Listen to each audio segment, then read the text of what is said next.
Hey guys, tonight we're tucking ourselves into a velvet-draped, candlelit nightmare, the world of Victorian medicine, where mustachioed men in frock coats declared themselves doctor after finding a bottle of laudanum in their uncle's attic, and half the prescriptions were just new ways to lose your memory, your dignity, or both.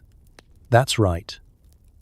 This episode is all about the historic, suspicious, and sometimes truly bonkers ways men secretly drugged women in Victorian times.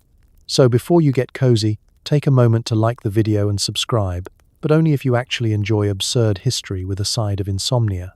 Leave a comment telling me where you're listening from. And if you've ever met a doctor who looked like he'd prescribe brandy for a stubbed toe. Now, dim the lights, switch on your fan for that suspiciously Victorian breeze, and get comfortable. Let's pause for a second. Have you ever wondered what it felt like to be a woman in Victorian England, when your diagnosis depended on whether your doctor skipped breakfast or had a fight with his own moustache? Did women really faint that much, or were they just tired of being prescribed morphine for melancholy? How many symptoms were actually caused by being poisoned with over-the-counter syrup? What did nervous hysteria actually mean, and did anyone ever recover from it, or just get sleepier and more agreeable? Would you have survived Victorian marriage, or would you have become suspicious after your fifth nightly dose of soothing syrup? And now, congratulations! You've just woken up in the year 1863. Your corset is so tight you can't remember your own last name. Your husband is reading a pamphlet on the benefits of electric baths, and the family doctor is stirring something suspicious into your bedtime tea. Good luck, it's breakfast time, and you're feeling a little peaky. The good news? Every cupboard in your Victorian kitchen is stuffed with bottles labelled laudanum, a soothing blend of opium and alcohol, designed to take the edge off, put you to sleep, or make you forget you ever had an edge to begin with. The bad news? You're not entirely sure if you drank this because you had a headache or because your husband thinks you talk too much before noon. Spoiler, it works for both. Let's set the scene.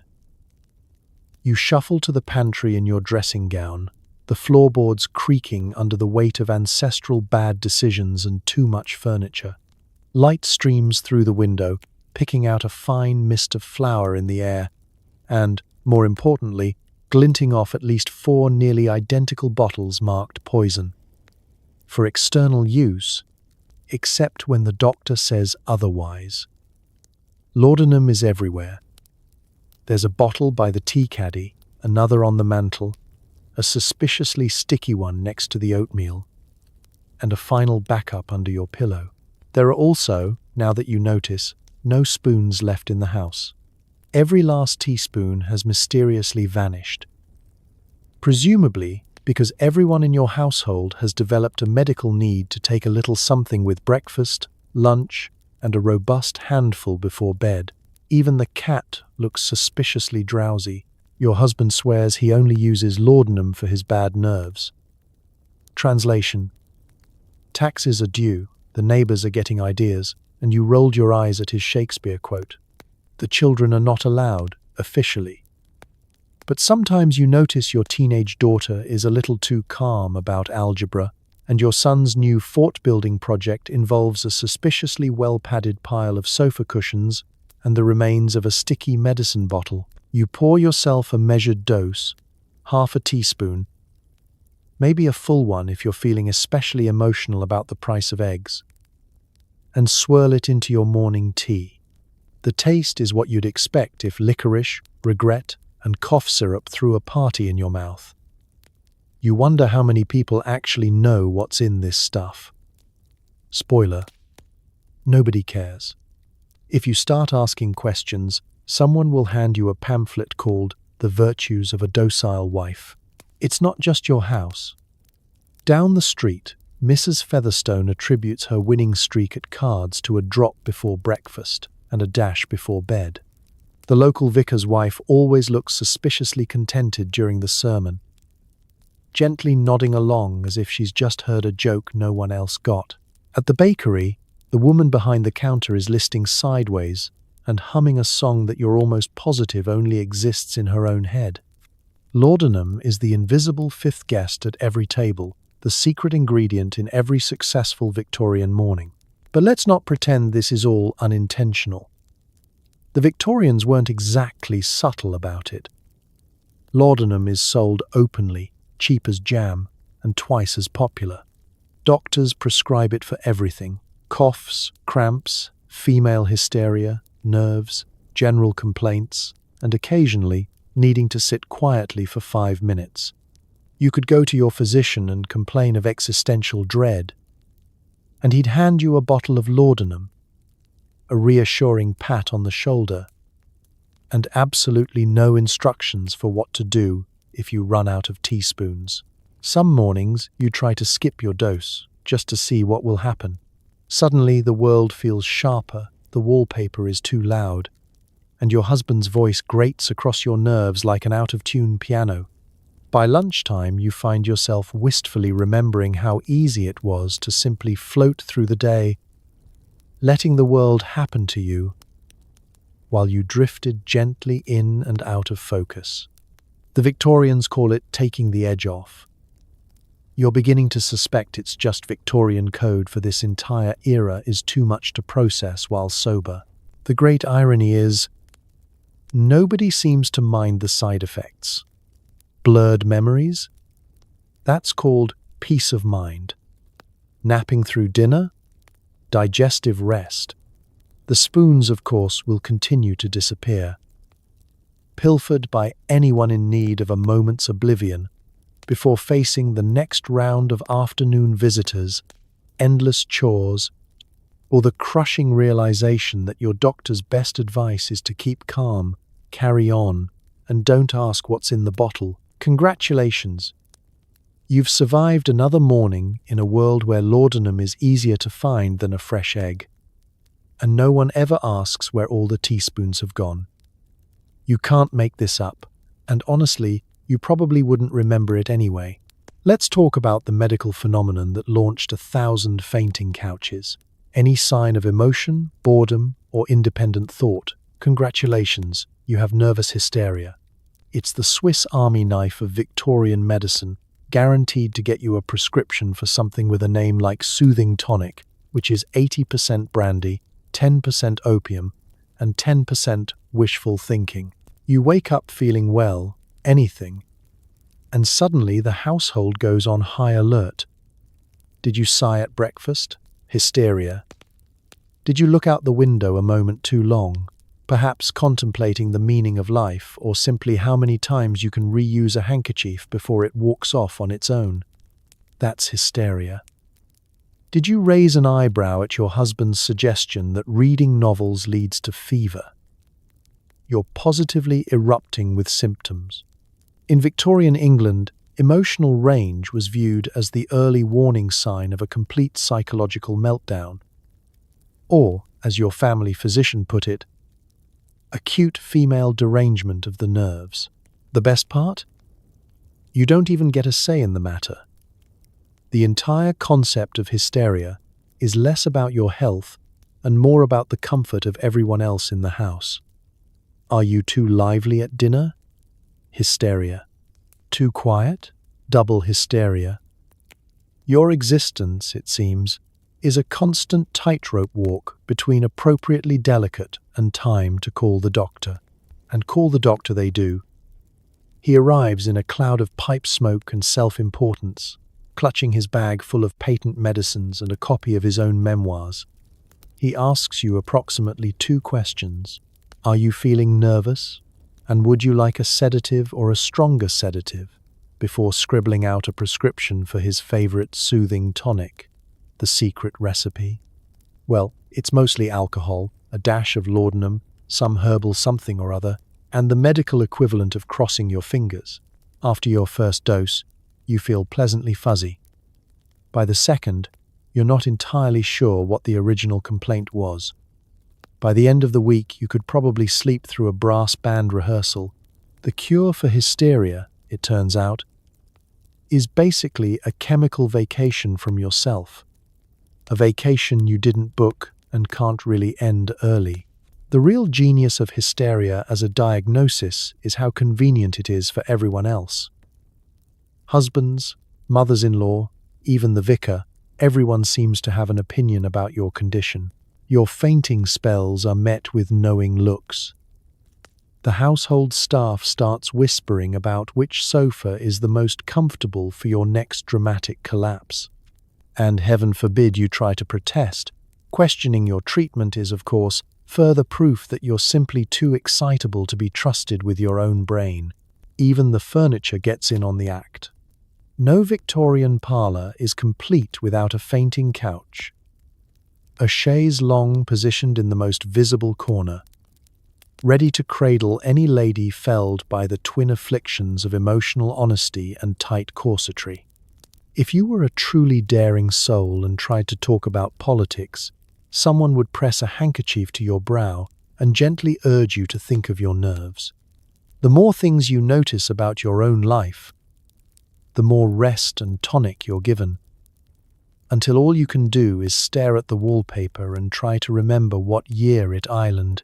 Modern medicine looks back on this and shudders, but in your world, it's just another Tuesday.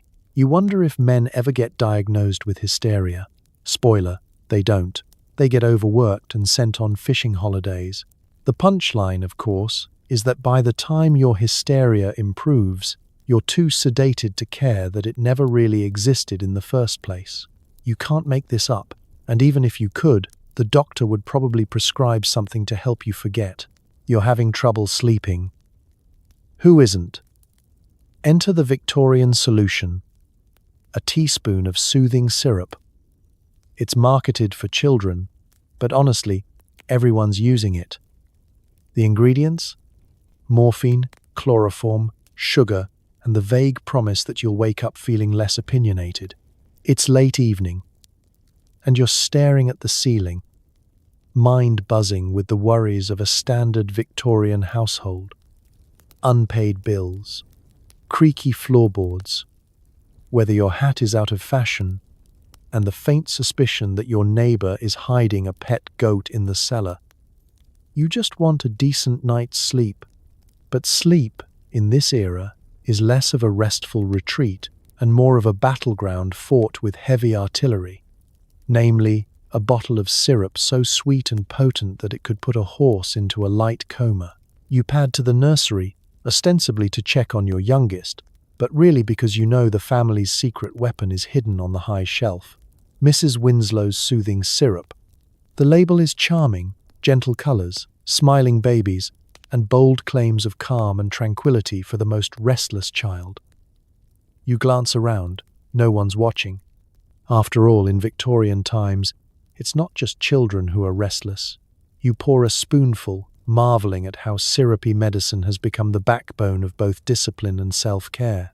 The taste is cloyingly sweet, thick with the unmistakable tang of something medicinal, something forbidden. The sugar is supposed to mask the medicine, but nothing really hides the ghostly, metallic aftertaste that lets you know you're in for a memorable night. The first 5 minutes are blissful. Your limbs start to float, your eyelids grow heavy, and for the first time all week, you don't care if tomorrow's roast is overcooked or your husband misplaces the rent money again. It's not just your family. All up and down your street, mothers tuck in their children with a gentle smile and a well-placed teaspoon. Fussy infants are transformed into silent cherubs. Overwrought wives sleep soundly, their worries neatly folded away with their handkerchiefs.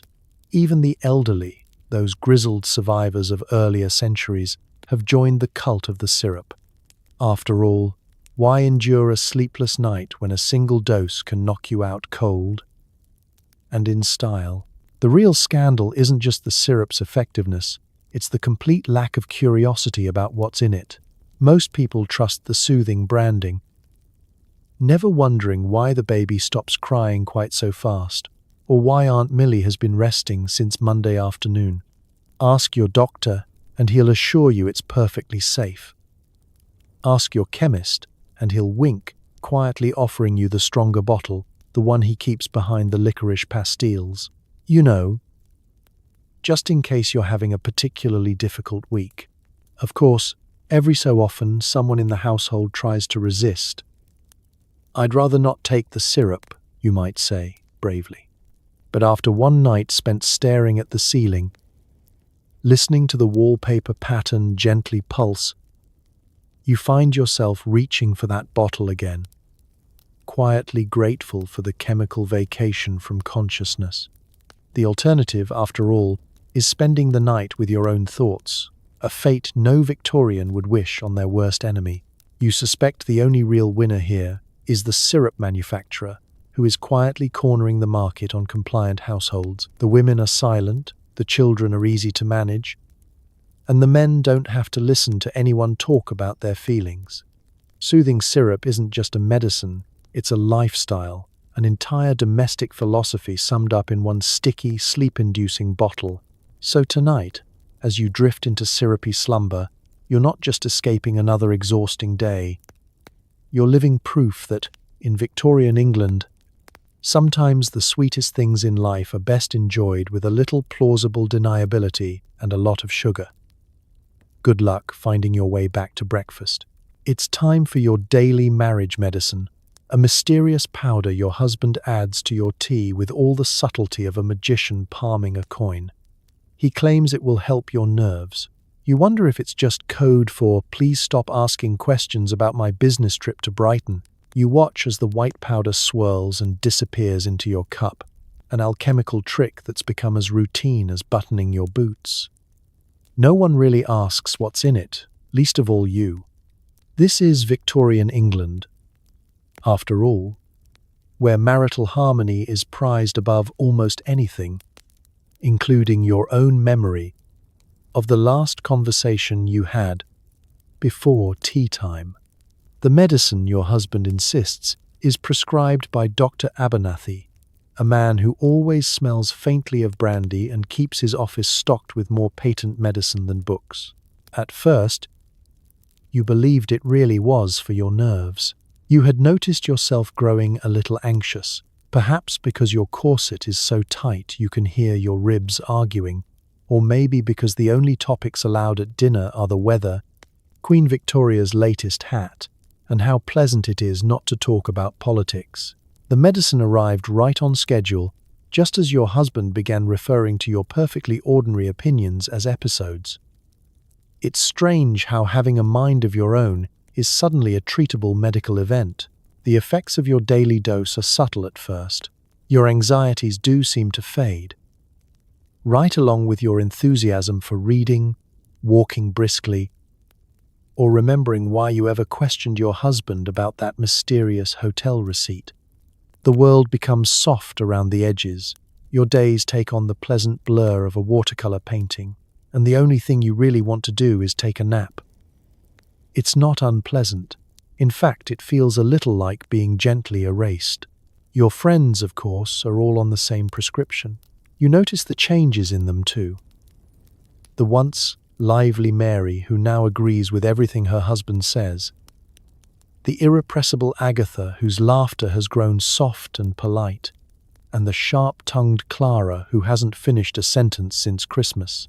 When you gather for tea, there's a slow, syrupy quality to the conversation, like you're all drifting down a lazy river of compliance, occasionally bumping into the shore of an original thought before letting it float away. The doctors call it soothing the female temperament. Your husband simply calls it a happy home. You're pretty sure the real name should be creative social control. The beauty of Victorian pharmacology is that it's so much easier to medicate a wife than to have a difficult conversation. Why bother with communication when a spoonful of something from the apothecary can guarantee an evening free of complaints, criticism, or, heaven forbid, questions about the family finances? Sometimes, as you stir your tea, you wonder what life would be like without the powder. Would you remember that you used to love poetry? Would you ask why there are new perfume scents on his collar? Or why the dog now refuses to drink anything from your teacup? Would you, perhaps, get angry? That's a dangerous word in Victorian society. Anger.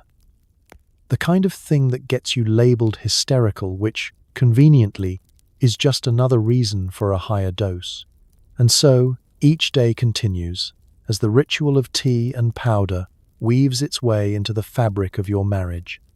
The compliance is so complete you almost don't mind, at least until you catch a glimpse of your own reflection and wonder, for just a moment, what happened to the person who once asked so many questions? That's Victorian marriage. A partnership. As long as you don't mind being a silent partner, the real prescription isn't for your nerves, it's for the peace and quiet of everyone around you. And in a world where women are meant to be seen and not heard, nothing guarantees silence quite like a cup of medicated tea. Corset too tight? World spinning? Never fear. Your doctor is here with his trusty smelling salts, ready to revive you so you can faint again later. In a world where everything from excitement to indigestion can render you unconscious, the real danger is that someone will slip you something else while you're out cold. Let's set the scene. You're halfway through a Thursday, wobbling elegantly through the drawing room. The parlor is stifling, stuffed with velvet curtains and at least 3 too many people. Someone mentions politics. Someone else mentions exercise. Your head swims. Your vision sparkles with the effort of both breathing and being ladylike. Suddenly, the room tilts. Your corset, engineered by men who believe ribs are merely a suggestion, tightens with every nervous inhale. You clutch the nearest embroidered cushion and crumple gracefully to the carpet, performing what Victorians call a delicate turn. Everyone else calls it Tuesday. The world goes dim, but don't worry. Instantly, someone is waving a tiny glass vial under your nose. Ah, smelling salts. The Victorian era's favorite tool for resuscitating both the physically faint and the emotionally inconvenient. You wake up with a jolt, coughing and blinking while the world sharpens into focus. For a moment, you can taste the sharp tang of ammonia in your sinuses and the gentle aftertaste of embarrassment on your tongue. What nobody tells you is that fainting is practically expected, almost fashionable. Ladies' magazines recommend rest and recovery after any minor social exertion. And the more dramatic your collapse, the more genteel you appear. The real test of upper-class status isn't poise or breeding, it's how artfully you can faint, and how many onlookers you attract during the recovery. Bonus points if someone brings a fan, 2 handkerchiefs, and 3 unsolicited opinions on how best to revive you. But the whole ritual hides a secret. Victorian women are fainting because the era itself is a marathon of discomfort. Your underclothes alone weigh more than a bowling ball. Your corset, as you may have noticed, is a daily assault on your internal organs. You've eaten 3 meals of boiled things. The air is thick with coal smoke and the perfume of 1,000 wilting rose bouquets. You are, in every sense, simply trying to survive the day. Of course, fainting isn't just a physical release, it's the perfect excuse. Faint at the right moment and you can avoid almost anything. Awkward conversations, awkward husbands, and, if you're lucky, the annual poetry recital. One well-timed collapse, and you'll be carried straight to bed, plied with tea, and left blissfully alone for hours. It's the Victorian equivalent of hitting snooze on your entire life. Still, there's a catch. While you're drifting between consciousness and the faint floral notes of Aunt Gertrude's perfume, you're also at the mercy of your surroundings. Smelling salts might wake you up, but so could a splash of water, a quick slap, or, on one memorable occasion, a doctor with a syringe full of something soothing. Fainting is freedom until it isn't. And just when you think you've recovered, someone, usually your mother-in-law, reminds you that delicate nerves are a family trait. She hands you a bottle of restorative cordial, another dash of brandy, and a look that says, maybe fainting wouldn't happen if you read fewer novels. You sip, smile, and contemplate another gentle swoon just to keep things interesting.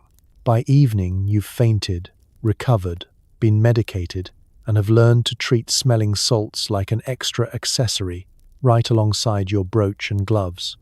In Victorian England, you don't just survive by keeping calm and carrying on. Sometimes, you survive by falling down and letting everyone else worry about how to get you back up. Your morning routine isn't complete without a dash of opium in your tea, courtesy of Dr. Feelgood and the Victorian Breakfast Club. It's just what society ladies do, right before discussing embroidery and the relative merits of arsenic face cream. You wake up groggy, wrapped in a nest of wool blankets and existential dread. There's a chill in the air, and a lingering suspicion that your dreams were more interesting than your waking life.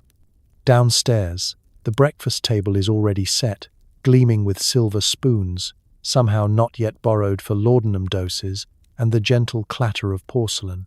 The housemaid has brewed your favorite blend: black tea, a splash of milk, and the traditional morning tincture, opium dissolved in something sweet, just strong enough to take the sting out of daylight.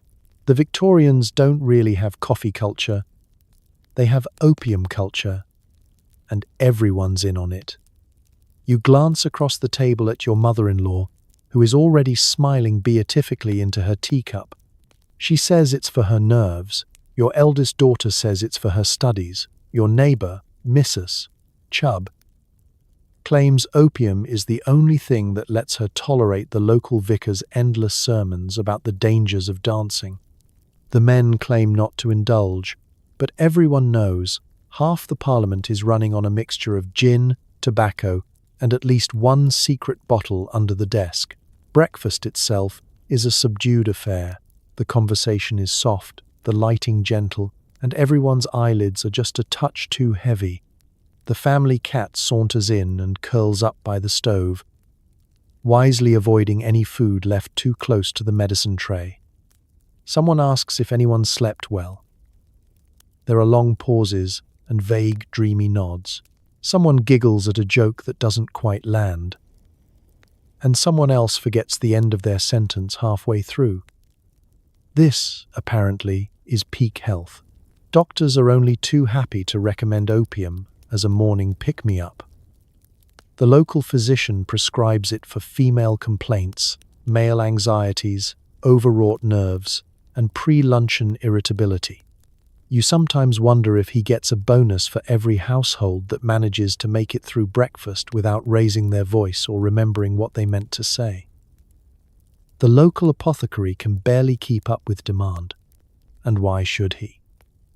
Opium is legal, affordable, and the closest thing most people have to a vacation. Of course, there are downsides. Occasionally, someone at the table looks up with a faraway gaze and forgets where they are. There are days when the whole household is so tranquil that not even the sound of a dropped plate can rouse a strong reaction. The only person immune seems to be the housemaid, who is running on pure resentment and cold toast. But who's complaining?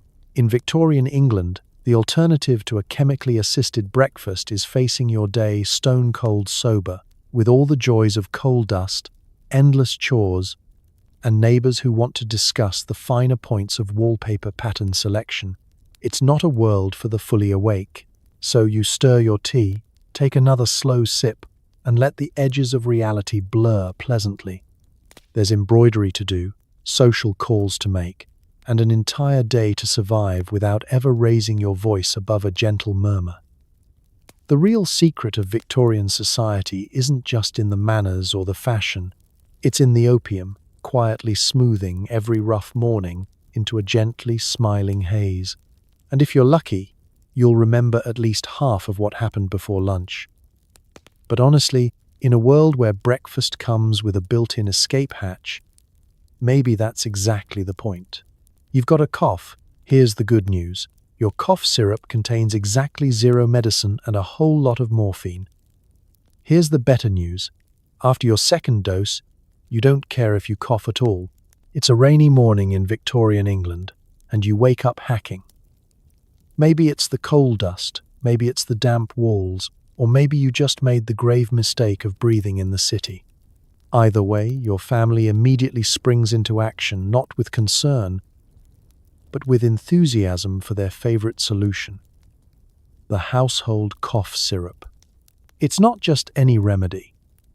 It's a syrup so sweet, sticky, and mysteriously potent that you could glaze a ham with it and accidentally sedate the whole dinner party. The label promises miraculous relief, but the ingredients are a closely guarded secret, scrawled in a pharmacist's handwriting only slightly more legible than ancient Greek. You don't recognize most of them, but you're pretty sure morphia, chloral, and extract of wild lettuce aren't the sort of things that grow in your garden. The instructions, meanwhile, are simple. Take a spoonful every hour until you forget why you needed it in the first place. After your first dose, you notice the cough recede into the background, replaced by a pleasant fuzziness around the edges of your mind. By the second, your throat is comfortably numb, and the wallpaper's pattern is starting to look mildly interesting. By the third, you're floating gently above your problems, both real and invented, completely unbothered by the sound of your own lungs, or the neighbor's dog howling through the drizzle. The beauty of Victorian cough syrup is how effectively it doubles as social management. A fussy child, a whining spouse, a mother-in-law with opinions about drafty windows? There's a syrup for that. Medicinal is just code for let's all be quiet now. The entire house is calmer, conversations more peaceful, and nobody is especially concerned that the dog has been asleep for 2 days.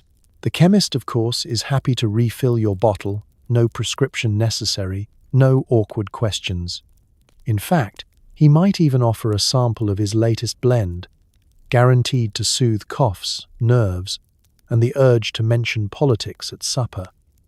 The vicar's wife swears by it. So does your neighbor, who hasn't raised her voice above a whisper since 1857. Not that anyone is keeping score, but cough syrup has quietly replaced any need for family conflict, self-reflection, or meaningful conversation. Feeling sad? Cough syrup. Feeling too happy? Cough syrup. Accidentally told the maid about your secret biscuit stash? Cough syrup. And maybe a nap, for good measure. Of course, every once in a while someone tries to go without it. The result is chaos. Children shriek, the cat knocks over a vase, and you realize the clock has been chiming for 20 minutes straight. In those moments, the return to syrup is less of a decision and more of a communal survival tactic. So you pour yourself another glug, let the morphine do its gentle work, and watch the world soften. Victorian England. A place where your cough doesn't matter, your nerves are always soothed, and the real miracle cure was just not caring anymore. You can't make this up, and if you did, someone would probably prescribe you a spoonful of syrup to help you forget it. Your mother recommends ladies' tonic for every problem, from headaches to tendencies toward reading novels. It tastes like black licorice and regret. After a month on the tonic, you're not sure if you're cured or just incredibly calm about the fact that you haven't seen sunlight in days. It's late afternoon, and you're slumped in a parlor chair, wondering if you've always been this exhausted or if Victorian wallpaper is just designed to sap the will to live. The only cure, according to every matronly woman in a 5-mile radius, is the miraculous ladies' tonic. The bottle arrives in a pretty box, decorated with delicate scrollwork and ominous promises of calm, vitality, and feminine grace. The directions: 1 tablespoon daily, or whenever you have an opinion. The first sip is a shock to the system. A thick, treacly wave of anise and bitter herbs, with a lingering undertone of please don't ask what's in this. The taste alone should make you feel more alert, but instead, your arms go pleasantly numb, and the urge to rearrange the silverware simply vanishes. The tonic claims to relieve feminine nerves, excess imagination, and any urge to run off and join the circus. The secret ingredient is, of course, opium, plus a mysterious blend of female herbs that might as well be dried lawn clippings for all the effect they have on your actual health. The true miracle, though, is how effectively it pacifies not just you, but everyone around you. Your husband is thrilled that you no longer challenge his opinions on local politics. The children marvel at your new hobby, staring contentedly into the middle distance for hours at a time. Even your mother-in-law, that human embodiment of the chilly draft, remarks on your newfound restraint. You nod, smile, and barely notice you've been sitting in the same spot since Tuesday. But the best part is the tonic's flexibility. Having trouble sleeping? Another tablespoon before bed. Feeling too energetic? Half a dose with your afternoon tea. Start asking questions about the household accounts? Tonic time. The world becomes quieter, softer, a little like living in a cotton-lined jewelry box. You're not sure if you've found peace or if you're just too comfortably sedated to care about the missing teaspoons. There's a reason the local chemist sells out of ladies' tonic every week. Women buy it for each other, pass it around at sewing circles, and keep emergency bottles hidden in flower pots. The neighborhood is one big network of pleasantly drowsy, quietly agreeable wives. If you ever forget what it was like to feel fully awake, don't worry. No one else remembers either. Sometimes, as you gaze out the window, you catch a glimpse of your former self. The one who reads scandalous novels by candlelight and had strong feelings about lace patterns. You wonder if she's still in there, somewhere behind the soothing haze. For a fleeting moment, you consider skipping your next dose just to see what happens. But then your husband walks in, compliments your calm demeanor, and refills your glass with that licorice-scented calm. It's easier not to fight it, so you settle deeper into the chair. Let the tonic work its magic, and remind yourself that in Victorian England, rest is just another word for quiet compliance. Why are you so tired all the time? Maybe it's the tonic. Or maybe it's living in a world where being fully awake is considered a medical emergency. Either way, best not to overthink it. Just take your tonic and try not to dream too loudly. You're at a dinner party, and the host insists on demonstrating the wonders of modern medicine. 10 minutes later, half the table is gently unconscious, and the rest are politely pretending this is normal. Victorian etiquette tip. Always check your punch for chloroform. It starts innocently enough. The candles are flickering, the soup is cold, and someone's making a lengthy toast about the marvels of science. The host, always eager to impress, brandishes a tiny glass vial and declares he's brought the latest medical sensation for the entertainment of his guests. Before anyone can object, he's soaking a handkerchief and passing it around like it's an after-dinner mint. Chloroform, you're told, is the greatest discovery since the invention of polite conversation. It's supposed to be used for painless surgery. But tonight, it's being applied to the problem of awkward silences and guests who don't know when to stop talking about the Crimean War. One by one, you watch as dinner companions drift off into a blissful, snoring heap. The clink of silverware gives way to the gentle hum of contented unconsciousness. You're left sitting upright, blinking at your soup, wondering if anyone will notice if you just lie down under the table for a quick nap. The host assures everyone that the effects are temporary, but nobody seems in a rush to come back to consciousness. The family dog, who wandered in hoping for scraps, collapses next to the footman. The only people awake are the ones who had the foresight to switch their drinks for water. The conversation that follows is the quietest, most peaceful dinner you've ever attended. The host looks immensely pleased, as if he's just solved the age-old problem of dinner party fatigue and uncooperative in-laws. You wonder if, in the future, every social event will have a designated chloroform break, right after the cheese course, and just before anyone attempts poetry. But there's an odd comfort in the absurdity of it all. In Victorian England, science is considered both a solution and a party trick. Why talk things out when you can chemically silence the entire room? As you stir your punch and try to look interested in the wallpaper, you realize the real secret of Victorian hospitality.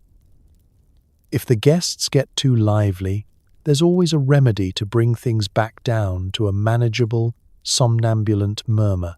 Of course, there are a few minor drawbacks. When people begin to stir, groggy, confused, and unsure whether they finished their sentence or simply dreamed it, the conversation resets to the weather and who brought the best pudding. No one mentions the faint whiff of chemicals, or the fact that Mrs. Ashby's hat is now slightly askew and covered in trifle. Social memory, much like the evening itself, has been gently anesthetized. Later, as you leave the party, you vow to be more careful next time. Perhaps bring your own handkerchief, pre-soaked in nothing more than lavender water.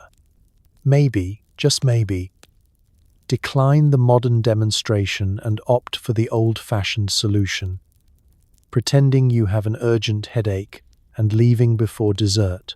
But for now, you tiptoe home through foggy London streets, still half asleep, reflecting on the genius of a dinner party where everyone gets a chance to say absolutely nothing at all. In the Victorian world, sometimes the most memorable nights are the ones nobody can actually remember. It's 11 p.m. and the street is quiet, except for the constant shouts of the patent medicine salesman. He's promising eternal beauty, restful sleep, and fewer independent thoughts. The only catch? His tonic contains enough sedative to drop a horse. Victorian patent medicines are the original miracle cures, bottled in cheerful glass, sold by men in outrageously tall hats, and guaranteed to fix everything from headaches to heartbreak. Your local apothecary window is crammed with advertisements. Dr. Fumble's sleep elixir, Mother Green's restorative drops, Professor Tiddley's invigorating cordial for female complaints. There's not a symptom in the world that can't be bludgeoned into submission by a liberal application of one of these secret recipe tonics, and nobody really knows what's in them. That's half the charm. The ingredients are always described as proprietary, a delightful Victorian euphemism for just enough narcotics to flatten a cricket match. The more mysterious, the better, contains rare Eastern spices and a touch of magic. Reads one label. What it contains in reality is probably laudanum, chloroform, cannabis, and a strong dash of hope. The salesman is relentless, strolling from house to house, waving testimonials and free samples. He claims his latest invention will give you better skin, deeper sleep, more well-behaved children, and a general sense that the world is not as terrifying as it seems. All for a shilling and a handshake. Even your husband, usually immune to advertising, has started adding Professor's powder to his morning coffee. The result? He's a lot less argumentative at breakfast, and you're pretty sure he's forgotten why he ever cared about the price of coal. The real genius of patent medicines is their versatility. There's a bottle for every mood, every ailment, every inconvenient personality trait. Feeling melancholy? Try Dr. Cramley's Happy Drops. Unable to sleep? Professor Tiddley's Night-Night Cordial. Want to lose weight, grow hair, or stop worrying about anything at all? There's a syrup, powder, or lozenge for that.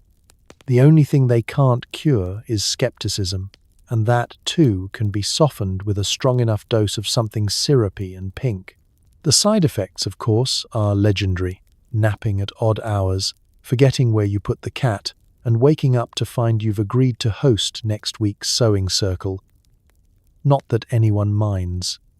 It's considered impolite to mention you've been sedated out of your own conversation. If you fall asleep mid-sentence, everyone just assumes you've been working too hard at embroidery. Every so often, the newspaper prints a dire warning about quackery and the dangers of unregulated elixirs. The effect is immediate. Everyone rushes to the chemist for an extra bottle just in case supplies run out. Better to have too many miracle cures on hand than to face your problems, much less your relatives.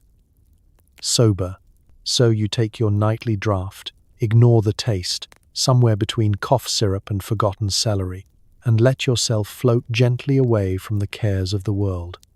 If you wake up in a different chair than you remember, or discover that your embroidery has turned into an accidental napkin, just chalk it up to the hypnotic power of patent medicine. In Victorian England, peace of mind isn't something you earn, it's something you pour into a glass and swallow with your doubts. And, honestly, it works better than any conversation ever could. You're visiting the apothecary, where the pharmacist's daughter is the only one who knows what's actually in the blue bottles. She's seen enough tonic for the wife prescriptions to know half the town's women are sleepwalking through life, and the men think it's progress. The bell above the shop door jingles as you step inside, greeted by the sweetly medicinal haze of herbs, chalk dust, and the sharp tang of camphor. The shelves are lined with glass jars, tins, and coloured bottles, each more mysterious than the last. Your local apothecary is a wonderland of secrets, and in the centre of it all is Mary, the apothecary's daughter, who knows every label, every customer, and every fib ever written on a prescription. Mary is barely 17, already wise beyond her years, and can read a doctor's handwriting as if it's a second language. While her father blusters about proprietary blends, Mary quietly swaps ingredients for the regulars, slips licorice into the cough syrup, and sometimes, when she's feeling rebellious, waters down the emergency tonic to keep Mrs. Dalloway from napping through her own birthday. She's seen the parade of husbands ordering something for the nerves, leaning in and whispering as if buying contraband. She's handed out more sedative drops than peppermints. She's watched as women return week after week, a little quieter each time, their complaints fading into soft smiles and absent-minded nodding. Sometimes, Mary wonders if the medicine is actually curing anyone, or just quietly sanding down the sharp corners of life until all that's left is a gentle blur. Mary knows the real power in the shop isn't the apothecary himself, or even the kindly old doctor who scribbles out prescriptions for female agitation. It's in her hands, the way she measures powders, pours syrups, and decides how strong a batch should be. The apothecary's daughter is the secret gatekeeper of the town's consciousness, quietly deciding whether today's dose is enough to keep the peace, or just enough to get everyone through another rainy Tuesday. Customers trust Mary more than they trust her father. They tell her things they'd never mention in polite society. Fears about marriage, confusion about headaches, worries about husbands who seem too cheerful after poker night. Mary listens, nods, and adjusts the tincture, sometimes adding a drop of something sweet, sometimes not. Her real skill isn't in measuring medicine, it's in managing people's expectations and making sure no one overdoses on more than just the Victorian sense of decorum. Occasionally, a customer comes in demanding the extra strong tonic, eyes darting, hands shaking. Mary's learned when to oblige and when to quietly swap the bottle for a milder mix. She's already seen what happens when the doses stack up, when women stop reading, stop singing, and start drifting. There's a sadness to it, a quiet resignation that hangs heavier than any London fog. After closing, Mary sweeps the floor, restocks the shelves, and wonders about the future, about whether the world outside will ever stop medicating its worries, or if her own children will grow up in a place where something for the nerves is just a cup of tea and a sympathetic ear. You leave the shop with your bottle, unsure if the real medicine is inside, or if it was simply the comfort of a knowing look from the apothecary's daughter. In Victorian England, sometimes the only antidote to a medicated life is a secret shared behind the counter, and the hope that someone, somewhere, is measuring out just a little less than you asked for. Let's visit the local asylum, where women with opinions are treated to a smorgasbord of sedatives, nerve tonics, and occasionally a little ice-cold water to the face. It's less about curing madness and more about making sure everyone's very, very quiet. You find yourself arriving in a carriage that smells faintly of disinfectant and secrets, clutching a letter from your husband, your father, or some distant cousin who has decided that your spirited conversation is a symptom of excessive agitation. The asylum looms ahead. Gothic, imposing, built from the same stone as the local church and about as welcoming as a winter flue. You are greeted at the gate by a matron in starched grey, her smile as thin as her patience. She asks about your nerves, your appetite, and whether you've ever considered embroidery as a cure for existential dread. Inside, the halls echo with soft footsteps and the occasional muffled sob. The women you pass stare with blank, watery eyes or giggle at the wallpaper. Some arrived for melancholy, others for restlessness, and a few, legend has it, for nothing more than an unfortunate talent for winning arguments at dinner. Your first stop is the examining room, where a doctor in a high collar asks if you've been having thoughts, feelings, or, most dangerous of all, ideas. If the answer is yes, he prescribes a blend of calming drafts, a cocktail of chloral hydrate, bromide, and enough opium to turn Tuesday into Thursday. He assures you this is for your own good, and that soon you'll feel all your worries drift away. His definition of worries, you notice, seems suspiciously close to personality. Meals at the asylum are bland and quietly suspicious. The porridge tastes faintly of something numbing. Afternoon tea is served with an extra dash of syrup to aid tranquility.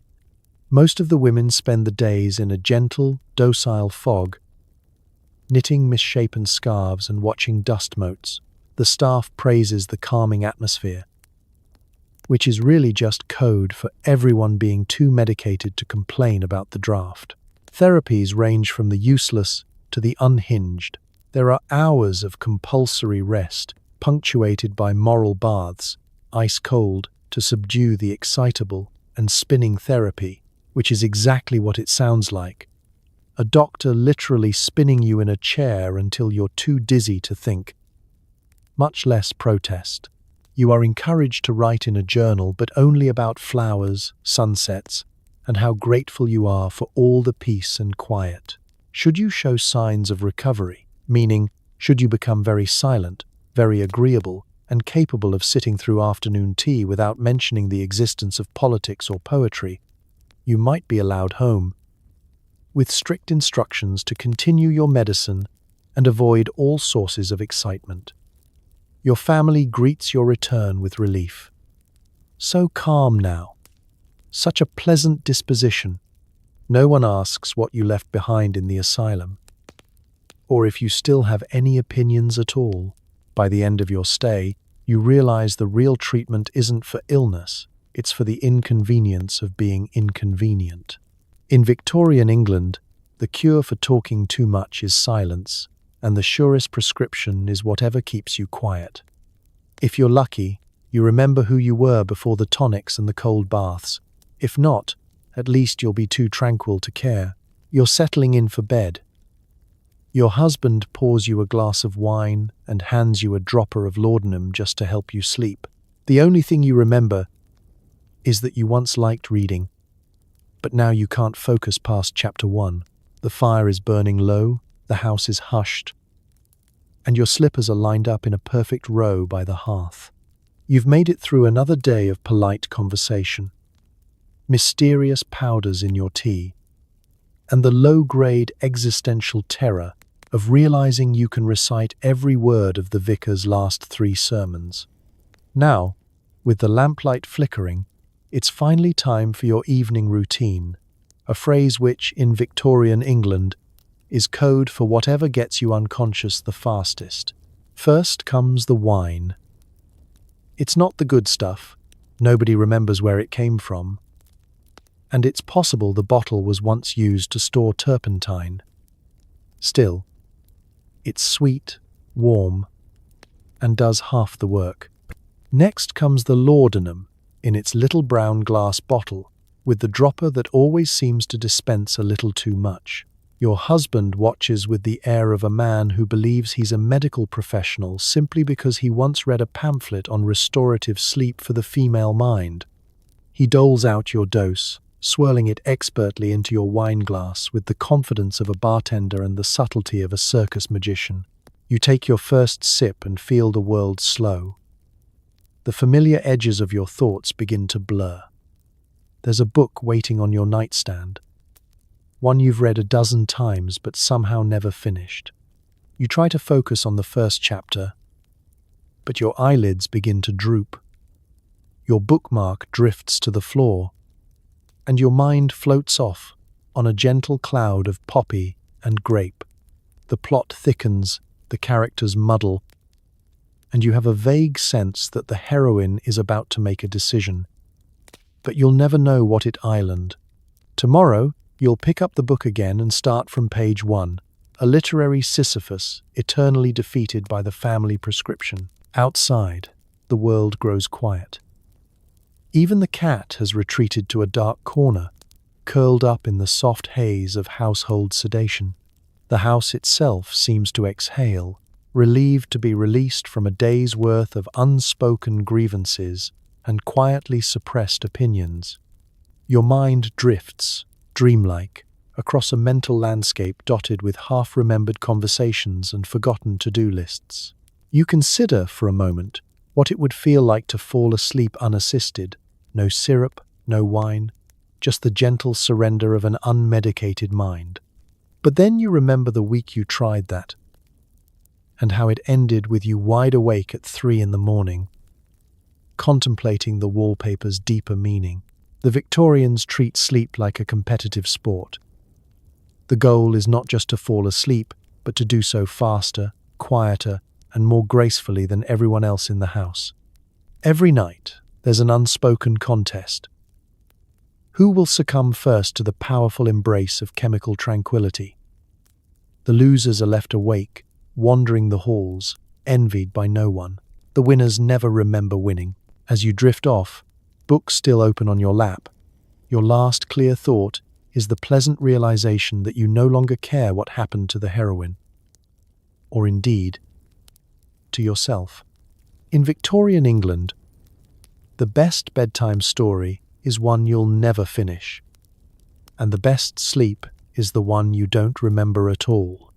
Tomorrow, you'll wake up rested, if not refreshed, and the book will wait for you, ready to begin again, right after your morning dose. You're feeling unwell, and Grandma has a recipe. You trust her, until you realize every single ingredient comes from the locked cabinet in the parlor, and now you're both giggling at the wallpaper. It begins innocently enough. You wake up with a sore throat, a pounding head, or the vague sense that you've just lived through 3 consecutive Tuesdays. Before you can mutter a complaint, Grandma appears, bustling in her shawl and laced boots, announcing she knows just the thing. She pulls out her tattered recipe book, its pages yellowed, corners turned, every other line annotated with mysterious abbreviations and warnings like use only after supper and not for horses.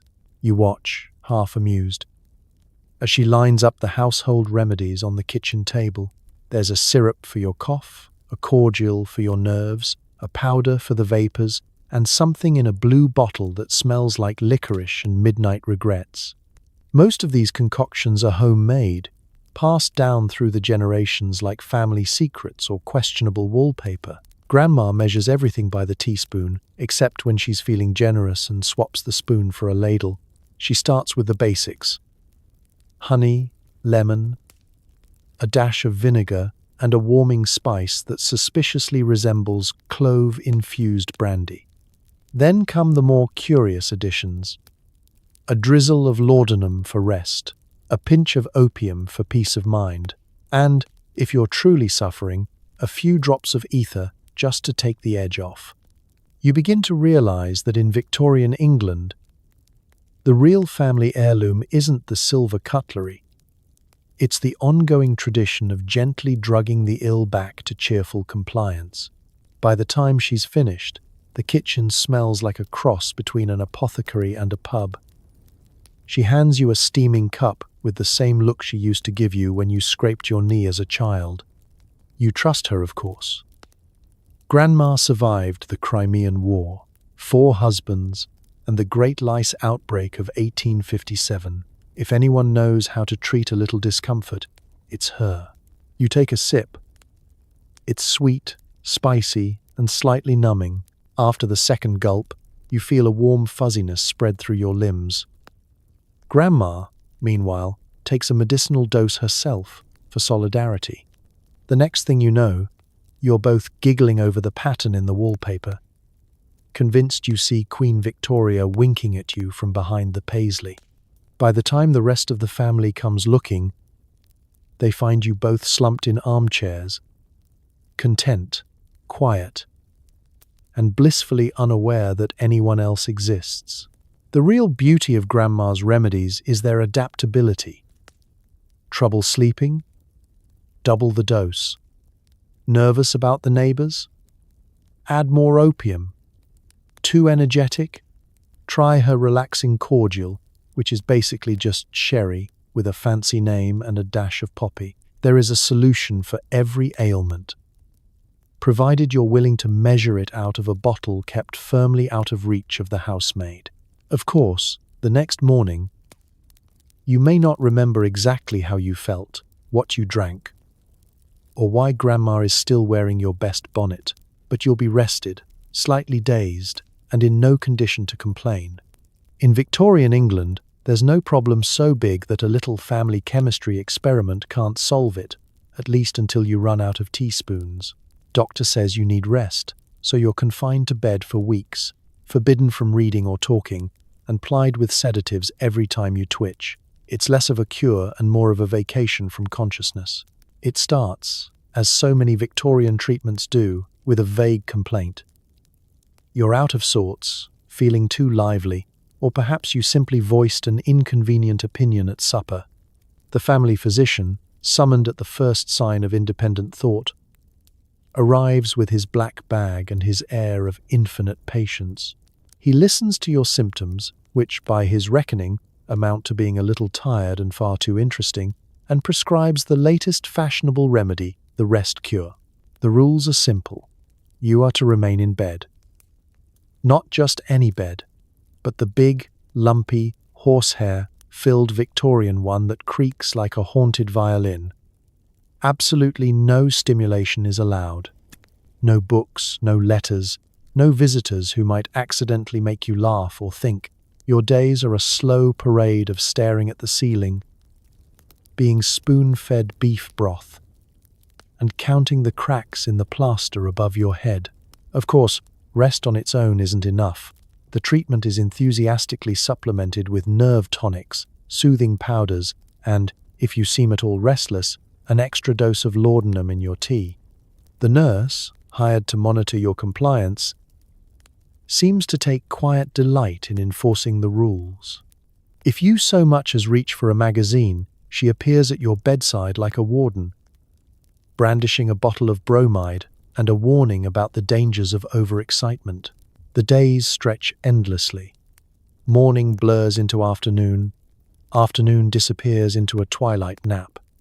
The only excitement is the twice-daily delivery of lukewarm broth and the rare treat of a cool compress. If you protest, the doctor reminds you that mental exertion is the enemy of recovery and suggests another round of sedative, just to quiet the nerves. At this point, you would be grateful for a crossword puzzle or a mildly controversial newspaper headline. Your family is encouraged to tiptoe around your room, speaking only in hushed tones about the importance of quiet for healing. Your friends, if they're allowed to visit at all, are permitted just 5 minutes and instructed to avoid any topic more exciting than the weather. If you smile, you're given a sleeping draught. If you frown, a tonic. If you dare to look remotely alert, the nurse threatens to increase your dosage. As the weeks drift by, You realize you've become a living still life, propped up in bed, surrounded by empty bottles, dozing through the best years of your life. Your muscles atrophy, your mind turns to mush, and even your daydreams start to bore you. But on the bright side, you are now officially the quietest, most restful person in the household. The doctor pronounces your improvement a triumph of science. Your husband praises your serene disposition. Only you notice you haven't truly woken up in weeks. In Victorian England, the rest cure is less about healing and more about rendering women conveniently silent and sedated. You're not just resting, you're disappearing. But don't worry. If you ever recover the will to speak, there's always another dose to help you rest again. Who says drugging is just internal? Victorian beauty routines included a little arsenic in your face cream, just enough to make you pale, fashionable, and possibly hallucinate that your neighbor is a French spy. Morning sunlight filters through lace curtains, glancing off the polished silver brushes and porcelain pots scattered across your dressing table. You're preparing for another day of looking serene and unbothered, but the real secret to your complexion is not restful sleep or fresh air.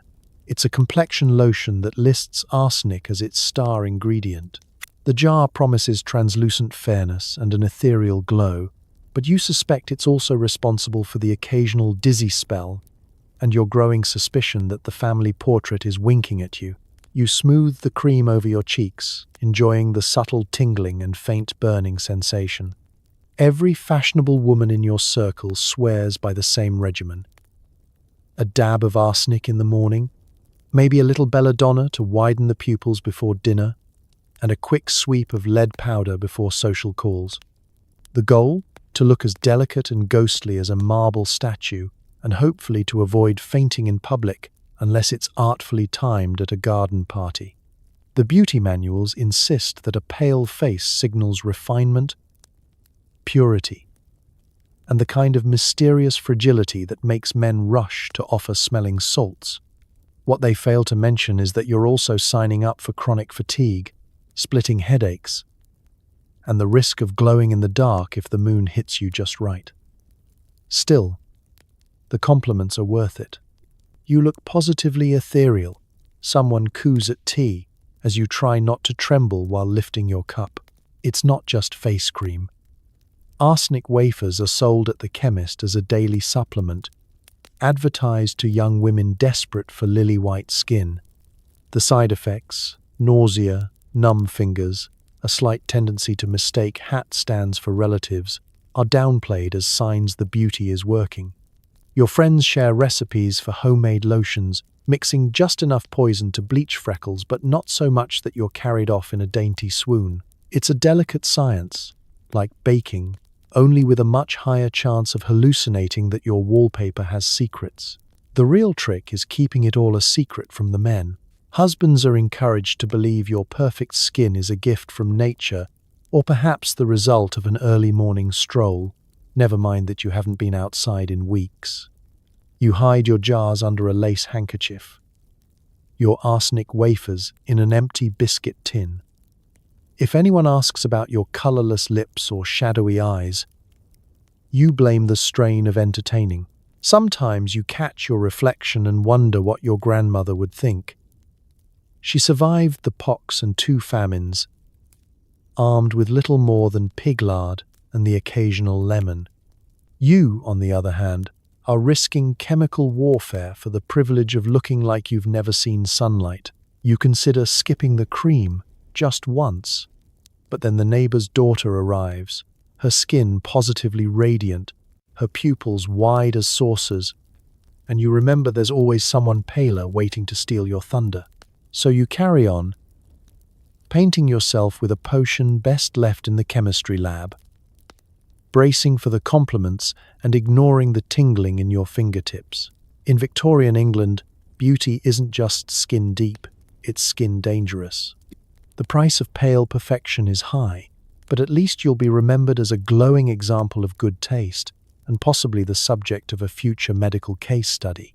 You visit the doctor with a headache, and leave with a bottle of Nervine and strict instructions not to worry your pretty little head about side effects. Fun fact, Nervine is a medical term for whatever we found in the back room. It starts with a knock at the surgery door and a hopeful sigh. You, bundled in your best shawl, clutching your symptoms like a bouquet of wilted violets. The waiting room is chilly and lined with stern lithographs of Queen Victoria, as if to remind you not to exaggerate. The air smells of carbolic, old books, and the quiet despair of patients who've just learned that rest is the only real cure for anything. The doctor finally calls you in. He's wearing a waistcoat that's seen better decades, and a moustache that might have its own opinions about medicine. You describe your headache, how it flares with noise, wilts with tea, and has recently started humming to itself in the afternoons. The doctor listens with an air of profound concentration, then interrupts with a brisk wave of his hand. Nerves, he announces. Possibly female, possibly atmospheric. A cursory examination follows. A quick look at your tongue, a poke to your pulse, and a single raised eyebrow when you mention you read by candlelight. The diagnosis is vague, impressive, and thoroughly unhelpful. He writes nervous complaint on his pad, frowns at the page, and prescribes Nervine, a remedy that, if you're lucky, contains equal parts alcohol, opium, and Victorian optimism. You are given the usual instructions. Take a tablespoon at every meal, avoid undue excitement, and above all, stop worrying. The doctor assures you it's nothing serious. Unless you start to enjoy the tonic, then, perhaps, he'll switch you to something stronger. He warns you against reading novels, recommends fresh air, and offers a pamphlet titled Hints for Harmonious Housewifery. The word side effects never crosses his lips. The truth is, the doctor's prescription cabinet is a graveyard of failed experiments. Most bottles are filled with whatever survived last week's epidemic. A little laudanum here, some camphor there, and the leftover cordial from the spring tonic craze. He might add a dash of valerian, some random flower essence, or a spoonful of cod liver oil if he's feeling adventurous. Each patient leaves with a different blend, but everyone returns with the same complaint. They still don't feel quite right, but at least now they're too drowsy to care. Sometimes you wonder if the doctor even remembers who you are. On your third visit, he greets you as Mrs. Blenkinsop. You're not, and prescribes the same Nervine he gave to your cat last week. You nod, accept the medicine, and pretend you haven't already hidden 3 unopened bottles in the back of the pantry. At home, you pour out a dose, eye the suspiciously brown liquid, and try not to think about what's actually in it. The taste is somewhere between sherry and regret. Within half an hour, your headache fades, not because you're cured, but because you're asleep. In Victorian England, visiting the doctor is less about healing and more about surviving the experience. The real cure is time, distraction, and learning to live with a little mystery. If your symptoms return, don't worry. There's always another bottle in the back room, waiting for your next atmospheric emergency. You're feeling blue, so the local physician recommends an electric bath, which is exactly as alarming as it sounds, especially when combined with a bedtime sedative and a firm instruction to stop writing poetry. It begins with a trip to the surgery, your nerves fluttering and your spirits sunk. Instead of the usual bottle of syrup, the doctor leads you to a special chamber at the back of his office. The centerpiece is a large copper tub, bristling with wires and emitting the faint, ominous smell of overcooked toast. Very modern, the doctor assures you, as he fiddles with a brass dial and reassures you that many ladies of quality have emerged from an electric bath feeling positively revitalized and slightly tingly. You remove your shoes and, after a few nervous glances at the safety of the nearest window, gingerly lower yourself into the chilly water.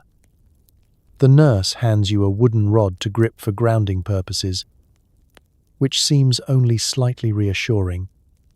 With a triumphant flourish, the doctor flips the switch. A gentle current zips through the water, making your toes curl and your teeth buzz. It isn't exactly painful, just the sort of alarming sensation that suggests your ancestors never intended for you to be this well lit. The treatment is said to cure everything: melancholy, indigestion, stubborn opinions, and the persistent urge to write letters to the newspaper. The results, according to testimonials, are immediate and dramatic. In practice, you mostly feel dazed, a little crispy, and much less interested in sharing your thoughts at dinner. Of course, no shock therapy is complete without a side of hypnotic suggestion. The doctor's assistant, who has been reading about mesmeric science, gently swings a pocket watch in front of your eyes and tells you to imagine you are very calm, very agreeable, and extremely sleepy. Within moments, you're nodding along, too relaxed, or possibly just too electrified, to object to anything at all. This is the Victorian dream, a perfect combination of physical and mental rejuvenation, where being zapped and hypnotized counts as progress. It's the medical equivalent of turning you off and on again, just to see if the mood improves. Should you recover a spark of independent thought, the doctor will be happy to recommend a mild sedative, perhaps followed by another round in the tub. After your electric adventure, you shuffle home feeling like a slightly fried crumpet. You tell your family the doctor pronounced you much improved, and try to ignore the way your hair stands up whenever you touch a doorknob. That evening, you take your prescribed dose of bromide, tuck your notebook under the mattress, and fall into a dreamless, obedient sleep. In Victorian England, there's no ailment so subtle that it can't be managed with a little jolt and a lot of suggestion. Electric baths may not cure your blues, but they'll certainly leave you too stunned to care, which, as far as your doctor is concerned, is almost the same thing. Let's head to the chemist's for a fizzy drink, only to discover it's loaded with cocaine, caffeine, and enough alcohol to explain why everyone in your book club is asleep before dessert. You step out for some fresh air and the Victorian equivalent of a treat: a glass of sarsaparilla or a nip of coca wine. These are the wellness drinks of their day: bubbly, sweet, and more effective than any self-help book ever written. The chemist's window is a kaleidoscope of bright labels: pure, invigorating sarsaparilla, Vin Mariani coca wine, for nerves and creativity. Each one promises to lift your spirits, sharpen your mind, and possibly cure you of your natural skepticism. The true genius of these drinks is that they're disguised as refreshments. Sarsaparilla is pitched as a healthy tonic, good for the blood, delightful for the complexion, and guaranteed to turn even the moodiest Tuesday into a lively soiree. Coca wine is advertised to poets, painters, and mothers with frail nerves, a potion so popular that even Queen Victoria herself is rumored to keep a case handy for afternoons of national importance. You step inside the chemist's, greeted by the fizz of a fresh batch and the cheerful sight of the local vicar knocking back his second glass. He claims it helps him write sermons. Mrs.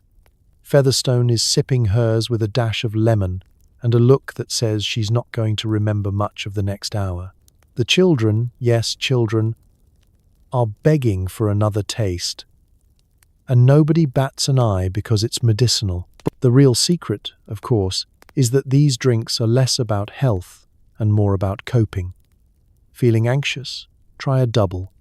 Struggling with a dull guest or a slow novel? Top up your glass. The combined effects of caffeine, cocaine, sugar, and alcohol create the perfect storm.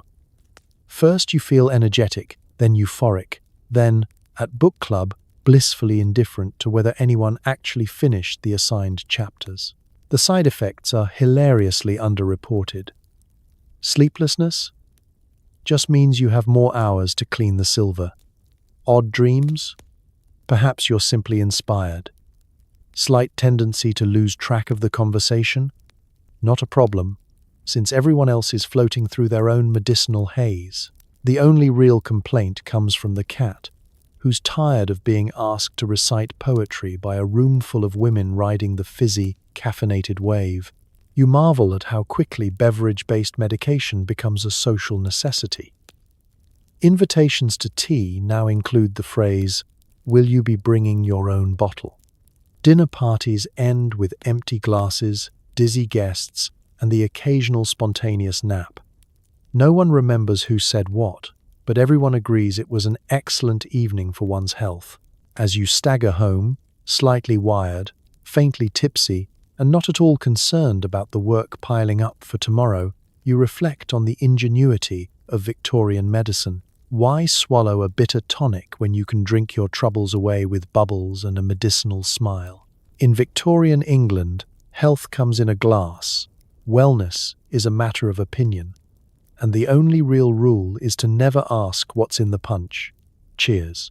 You notice the housemaid is missing again. Turns out, she's been given a sleeping draught after complaining of tired feet. Victorian staff meetings. Come for the chores, stay for the sudden coma. It starts with an empty spot at the breakfast table and a quietly triumphant cook. She's having a little lie down, you're told, as if the housemaid has spontaneously decided that polishing the silver can wait for another lifetime. The truth, however, is tucked away in a bottle labeled laudanum drops for restless servants and other household annoyances. In the hierarchy of Victorian household management, nothing says authority quite like the power to prescribe nap time by force. The practice is alarmingly common. A maid yawns a bit too loudly or complains of aches after carrying 10 buckets of coal up 4 flights of stairs. And suddenly, the mistress is consulting the family apothecary for something to soothe her disposition. The next thing you know, the unlucky servant is out cold, tucked into the attic room, while the rest of the staff tiptoe around her, grateful it wasn't their turn.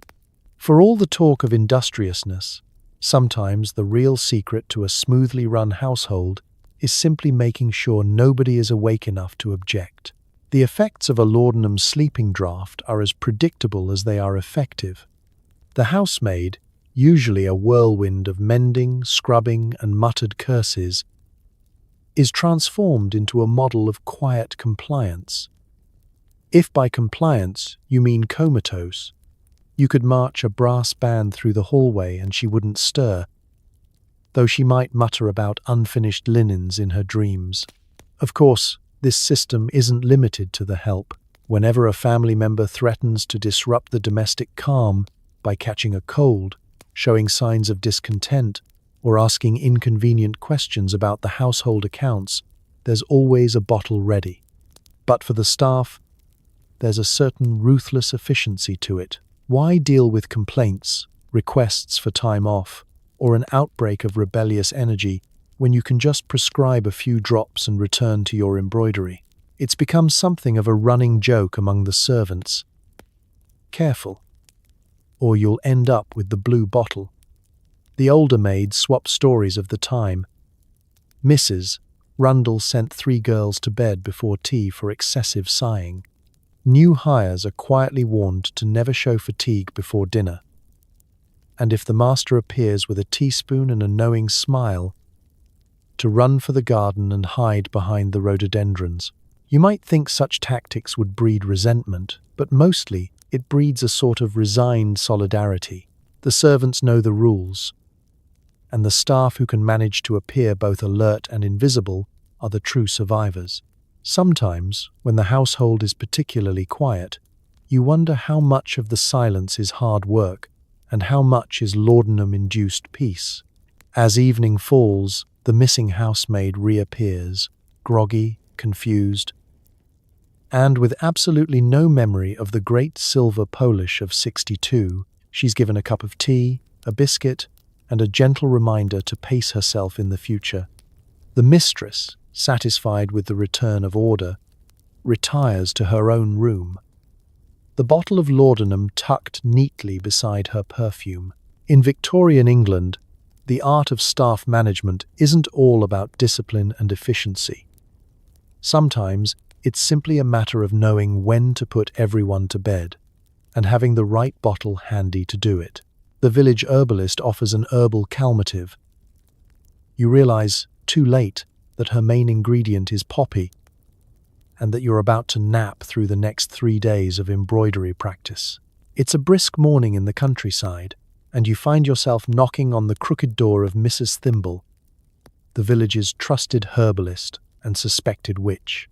She welcomes you inside with a knowing smile and a room scented like a botanical apothecary, or, depending on the wind, a barn after a rainstorm. Shelves groan under jars filled with every leaf, flower, and root you can imagine. Some are labeled elderflower for the sniffles, some are cryptic tincture of patience, and some are simply marked with a skull and a cheerful ask first. You explain your troubles: nerves, sleeplessness, an unfortunate incident involving a neighbor's goose, and a poetry reading. Mrs. Thimble nods wisely and rummages for her herbal calmative, a syrupy mixture of poppy, valerian, chamomile, and a handful of secret ingredients that, by the color alone, may include a hint of moss. She assures you it's perfectly safe, natural as a spring morning, she says, pouring you a generous spoonful. You take the dose, expecting the usual earthy bitterness. Instead, it tastes oddly floral, soothing, and then powerfully soporific. You make it halfway home before you feel your eyelids droop, your thoughts drifting off into a field of gently waving wildflowers. By the time you reach your door, the world is soft and slow. You vaguely remember sitting down to mend a torn stocking. You wake up 3 days later to find your embroidery half finished, your cat asleep on your lap, and the faint suspicion you may have missed a royal visit. It's not just you. The entire village trusts Mrs. Thimble's potions, sometimes to their own detriment. There's old Mr. Stoddard, who comes for his gout powder and ends up dozing through the annual fair. The schoolmistress who wanted help with headaches and missed a whole week of recitations. Even the local constable once tried the herbalist's calmative before a particularly tense town meeting and had to be gently carried home by a wheelbarrow and 3 volunteers. The beauty of the herbalist's remedies is in the plausible deniability. Just a little something from the garden, Mrs. Thimble claims, while knowing full well her secret garden is mostly poppies. The villagers, too, learn to accept their unplanned naps as nature's way of healing, even if it means the church bells ring unanswered. The post goes undelivered, and nobody remembers who won the last game of whist. There's an unspoken understanding in the village. If you need real work done, do it before you visit Mrs. Thimble. Her herbal calmative will take the edge off your nerves, your ambitions, and, occasionally, your sense of time and space. So next time you find yourself in a country kitchen, staring at a bottle labeled herbal remedy, remember, nature can be just as potent as anything in the city chemist's cabinet. In Victorian England, even the most innocent cup of herbal tea might be hiding a good, long nap. You sit down to write a stern letter to your husband's business partner, but after a sip of his soothing tea, you're halfway through the alphabet and drifting gently into the arms of forgetfulness. It's a chilly evening, and the house is unusually quiet. A perfect time to catch up on correspondence. You settle at your writing desk, ink at the ready, your mind bristling with grievances about the latest accounting disaster. The plan is simple. Write a scathing letter, demand answers, and perhaps finally learn why your husband's business trips always involve so much consulting at the opera. But first, a cup of soothing tea, thoughtfully prepared by your ever-attentive spouse. It's floral, faintly sweet, and tinged with the unmistakable flavor of something not found in nature. You make a face but drink it anyway. Within minutes, the sharp edges of your annoyance begin to blur. The words on the page swim lazily, and you find yourself suddenly deeply invested in how pretty your own handwriting looks when you're not entirely sure what you're spelling. The letter begins well enough. Dear Mr. Pratchett, it has come to my attention that... And then, somewhere between attention and your second sip, you lose your train of thought. You write a few lines about the weather, a lengthy digression on the superior softness of imported stationery, and a sudden, impassioned ode to the housemaid's scones. Your intended complaints are replaced by gentle observations and, eventually, a polite inquiry about Mr. Pratchett's gardenias. By the end, you've signed it with warmest regards and attached a recipe for lemon pudding. This is not an isolated incident. Victorian England is a nation running on correspondence. And, thanks to the steady stream of nerve tonics, sedative teas, and cordials for clarity, most of it is gloriously off-topic. The postmaster complains that half the mail consists of incomplete grocery lists and poetry fragments. Husbands breathe sighs of relief when their wives' letters, meant to be scolding, arrive as muddled invitations to tea. Even the town's gossips have fallen under the spell. Letters that once brimmed with scandal and sharp judgment now trail off into syrupy well-wishes and the occasional pressing question about the weather in Devon. It's a golden age for forgetfulness, and a dreadful one for accountability. Sometimes you try to resist, determined to put your complaints into writing before the tea takes hold. But Victorian nerve remedies are nothing, if not effective. By the time you finish the letter, the only thing you've managed to articulate is a vague hope that everyone is keeping well, along with an apology for your own absent-mindedness. The next morning, you find your unfinished drafts in the wastebasket, alongside a shopping list for gooseberries and a very heartfelt poem to your slippers. In Victorian England, the art of correspondence is as much about what goes unsaid as what makes it onto the page. The true recipient of your grievances is the medicine bottle on the mantelpiece, quietly ensuring that no letter ever quite says what you meant to say. If you really need to make a point, it's best done in person, while politely declining the offer of tea. Church is long, the pews are hard, and the vicar's wife is handing out herbal relaxers in the back row. Everyone's asleep by the third hymn, except the vicar, who's convinced it's a spiritual awakening.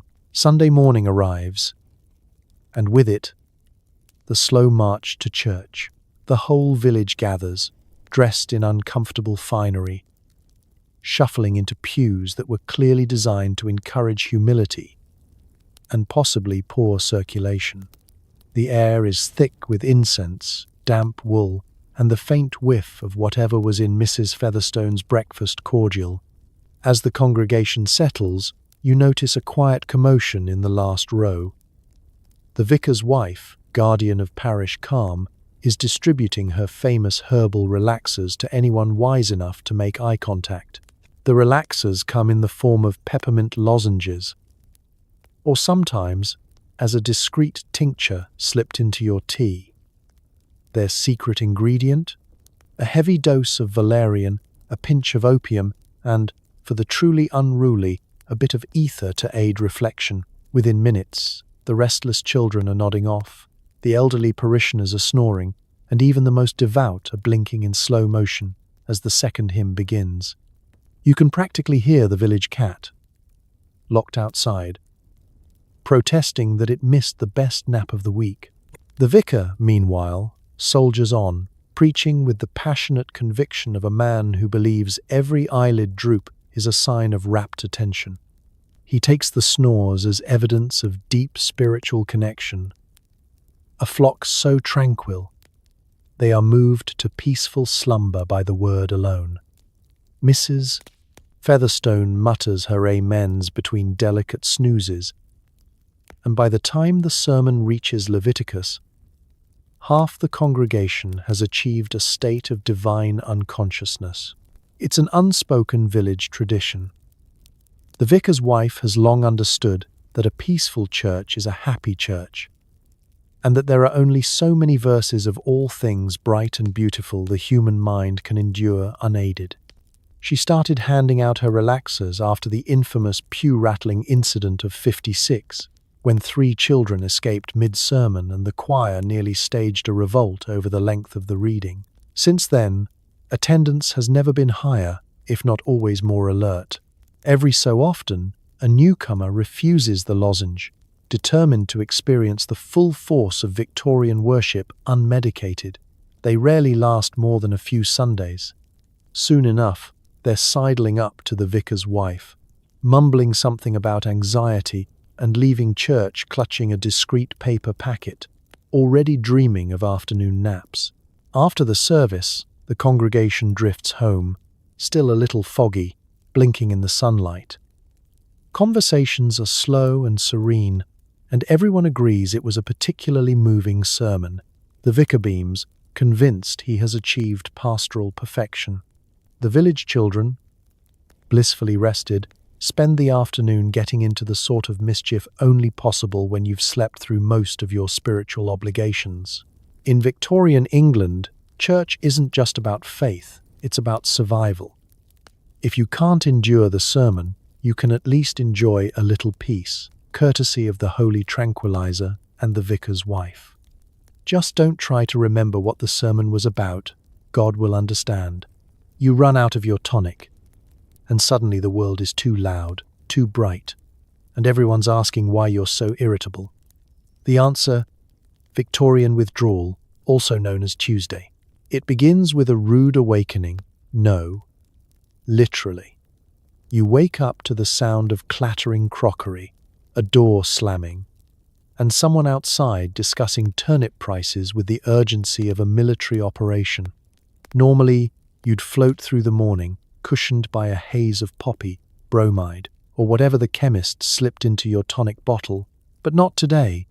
The bottle is empty, the apothecary is closed for a funeral, and you are stone-cold sober in a world designed to be endured only through chemical assistance. The sun is suddenly too bright, the wallpaper aggressively cheerful, and even the cat's purring grates on your nerves. Your family notices immediately. "Are you feeling quite yourself, dear?"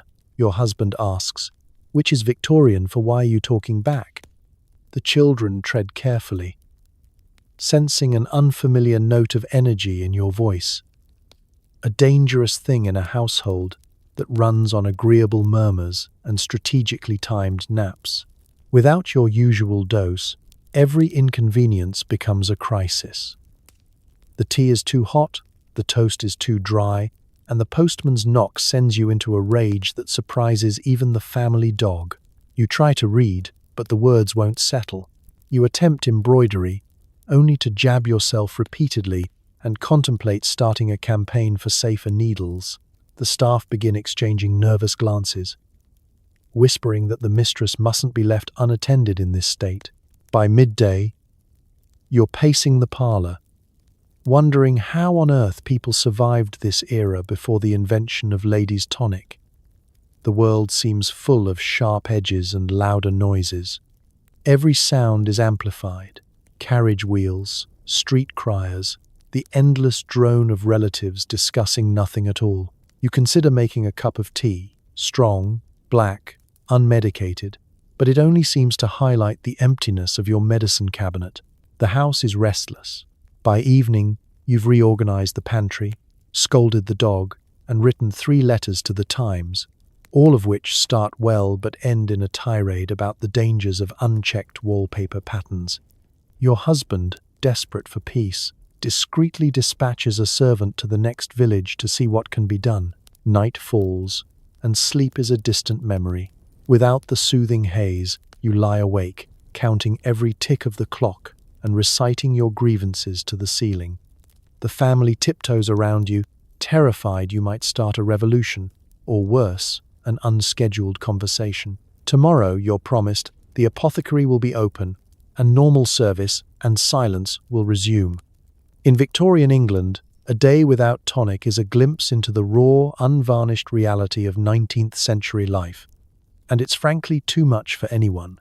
The real miracle isn't how much people slept, but how anyone managed to survive a single day without their favorite bottle of oblivion. You've decided you don't need medicine today. Unfortunately, your tea, soup, and face cream all beg to differ. The only way to avoid a dose is to stop eating, drinking, and breathing. Good luck. It starts with the bold resolution. You'll refuse all the tonics, syrups, and mysterious powders the household tries to press upon you. You're tired of napping through embroidery practice, losing the plot of your own conversations, and having dreams so vivid you're no longer sure if you attended that dinner party or just hallucinated it. Today, you'll live unmedicated, alert, sharp, and, presumably, a little less agreeable. But Victorian England is a country built on secrets, and most of them are in the pantry. You politely decline the morning restorative, only to find your tea has a suspicious aftertaste. At breakfast, you pass on the lady's tonic, but the marmalade is unusually relaxing. Even your soup at lunch has that telltale licorice tang, and the bread is so soporific you're halfway to sleep by the second slice. The family dog, who eats everything, is snoring before noon. Your husband, well-meaning or otherwise, becomes suspicious of your newfound vigor. "Are you sure you're well?" he asks, watching for signs of rebellion, or worse, independent thought. The staff are nervous too. The last time the mistress of the house refused her daily dose, the laundry was reorganized, 3 footmen quit, and the vicar received a letter asking for clarification on several theological points. Determined to avoid any accidental dosing, you embark on a campaign of avoidance. You make your own tea, plain if possible. You skip desserts. You eye every spoonful of jam with the suspicion of a food taster at a royal banquet. But the real challenge is cosmetics. You reach for your face cream, only to recall the faint whiff of arsenic. The only way to be truly safe, you realize, is to skip makeup, go without soup, and perhaps decline dinner entirely. The household begins to whisper that you're not quite yourself. Social calls are worse. You arrive at tea, vowing to stick to water, but your hostess insists on a special blend just for you. The cakes are comfortingly warm, but by the time the conversation turns to lace patterns, you're drifting gently into a polite fog. Resistance, it turns out, is futile. The Victorian world is built on the assumption that women will always be just a little bit quieter, a little bit calmer, and a lot less likely to notice when the dog has learned to nap on command. Sometimes, late at night, you fantasize about living truly alert, enjoying the taste of strong tea, the sting of cold air, and the electric thrill of a day lived without sedation.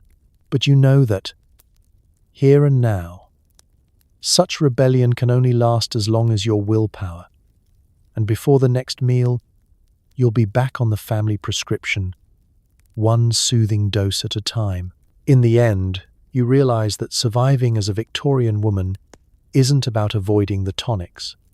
It's about learning how to nap with your eyes open, how to smile through a haze, and how to spot the difference between restful and comatose. Good luck indeed. Once a month, a mysterious gentleman in a bowler hat arrives in town, rolling a suitcase full of bottles and promises. He sets up in the public square, offers free consultations for female complaints, and sells enough mysterious elixirs to put half the village to sleep before sundown. His business model? If it tastes like licorice and burns like gin, it's medicine. The townsfolk gather, lured by the prospect of free diagnoses and even freer samples. The travelling Dr. Bellwether, at least this week, unfolds his velvet-draped table with a magician's flourish. He presents his wares. Dr. Bellwether's invigorating cordial, Professor Oglethorpe's remarkable elixir for the restoration of lost youth. Mother Sable's soothing syrup for the hysterical. Each bottle gleams invitingly in the sunlight, promising cures for everything from heartbreak to heartburn. He launches into his pitch, voice carrying over the heads of the assembled crowd. Do you suffer from nervous exhaustion, from melancholy, the vapors, the mysterious feminine ailment known as Tuesday? There are nods all around. He rattles off testimonials. Mrs. Plimpton of Yorkshire was restored to perfect calm after just 1 teaspoon, and pulls a volunteer on stage, usually a local matron. Skeptical at first, then giggling and glassy-eyed by the end of her free sample. It's all part theatre, part commerce, and part quiet conspiracy. The townsfolk aren't really fooled. They know that the good doctor's secret formulas are likely the same blend of opium, brandy, and bravado they've seen at the apothecary. But in a world with more ailments than answers, and with genuine medical care either too expensive or too judgmental, there's comfort in the rituals of the travelling quack. He listens patiently, nods sympathetically, and prescribes something for everyone. For the anxious, a restorative. For the tired, a pick-me-up. For the children, a syrup that guarantees a nap so deep even the church bells won't wake them. By late afternoon, half the village is sleepwalking, and Dr. Bellwether is packing up his trunk with a tidy profit and promises to return next month.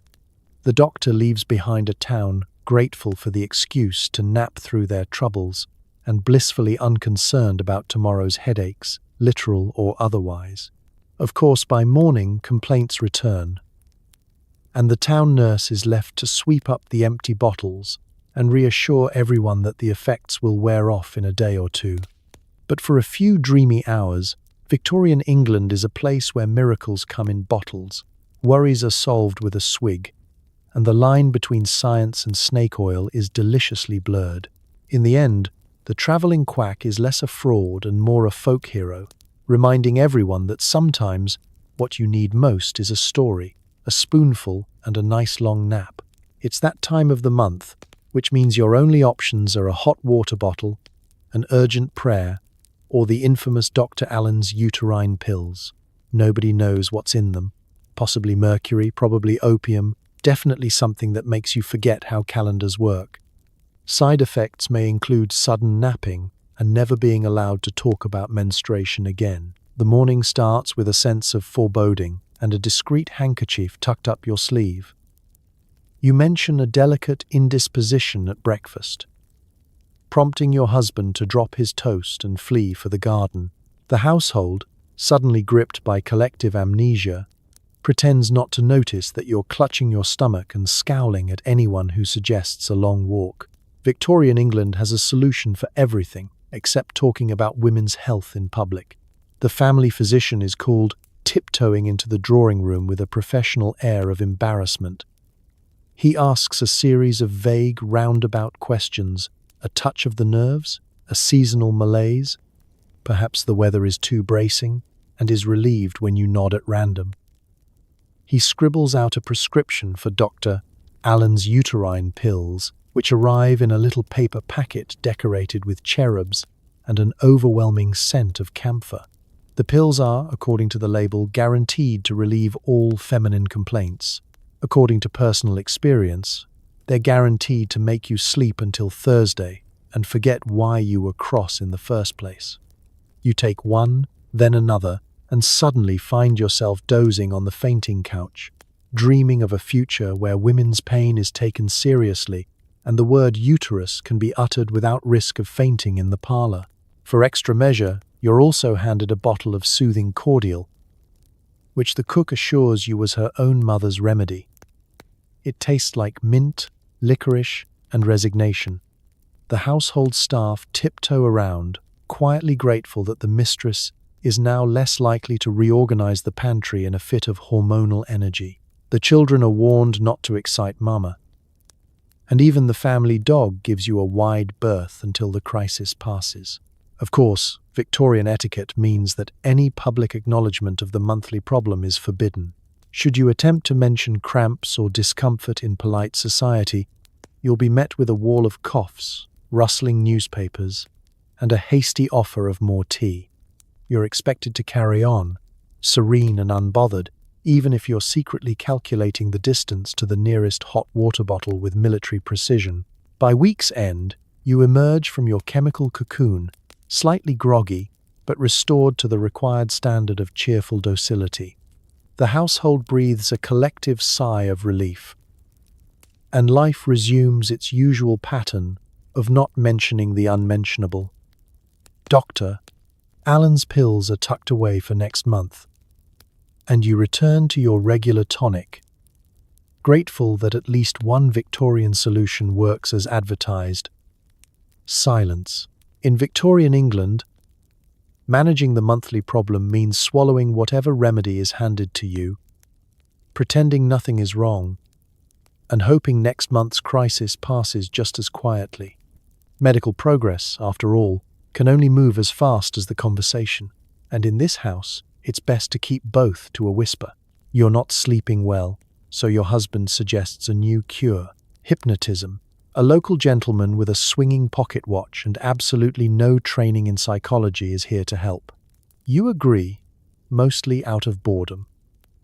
15 minutes later, you're convinced your name is Mildred, and you feel strangely okay about taking more sleeping powders with breakfast. It all begins after a week of restless nights and a suspiciously high number of complaints about the firmness of your pillow.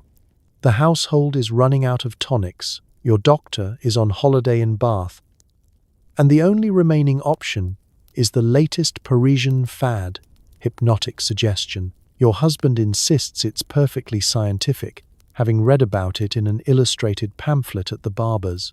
Within the hour, you're seated in the parlor, blinking at a stranger who introduces himself as Professor Scuttle, mesmerist to the gentry.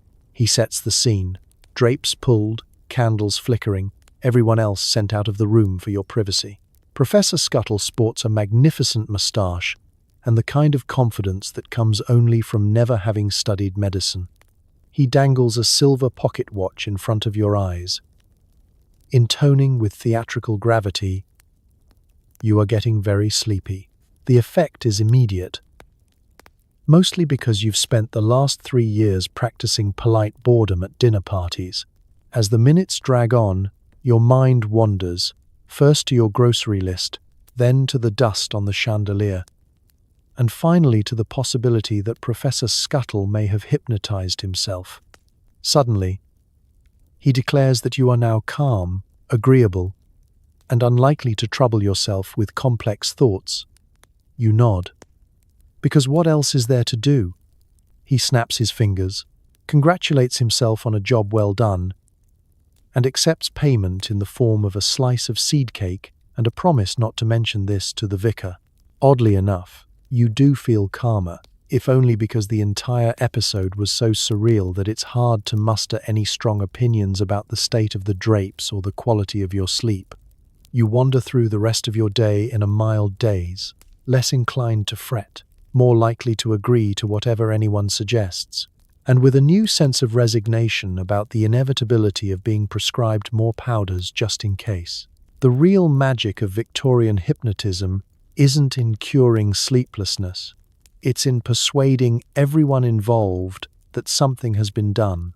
Your husband feels proactive, the professor feels important, and you, well, you feel mostly amused by your own suggestibility. By the end of the week, you're more open to a cup of soothing cocoa before bed, and slightly more willing to let the housemaid rearrange the linen closet without a lengthy debate. Of course, there are hazards. Once word gets out, you're inundated with offers from well-meaning neighbors to try their own mesmeric techniques. The local grocer claims success with carrots. Mrs.